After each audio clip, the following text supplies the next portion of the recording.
манай улсын хувьд нээлттэй бөгөөд олон талт гадаад одоо бодлогыг хэрэгжүүлдэг алсан тогтолцоотой улсын хувьд бүс нутгийн интеграцчлалын үйл явцад одоо ажиглалт хийж оролцож байр сууриа илэрхийлэх нь манай улсын хувьд өндөр ач холбогдолтой. Тийм ч учраас Монгол улс одоо энэ баг хуралд өндөр ач холбогдол өгж байр сууриа илэрхийлж оролцож байна. Энэ удаагийн 30 дугаар хуралдаанаар энэ баг хурлыг цааш нь олон улсын статустай байгуулах болгох үйл явцыг албан ёсоор эхлүүлэх баримт бичгийг баталлаа.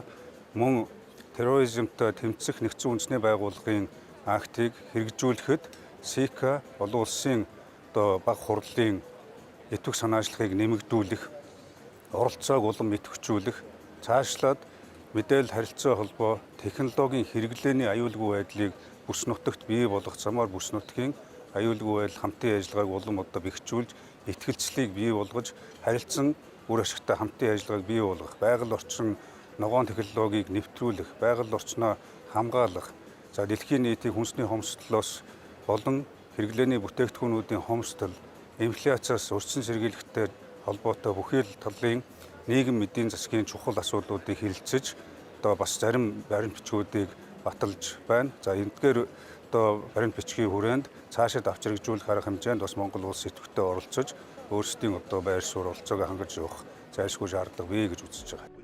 Энэ хурлын үр дүнд улс орнууд гол бодлого, хүмүүнлэг эдийн засаг, шин сорилт болон аюул занал, байгаль орчин, цэрэг улс төрийн гэсэн үндсэн чиглэлд тодорхойлсон.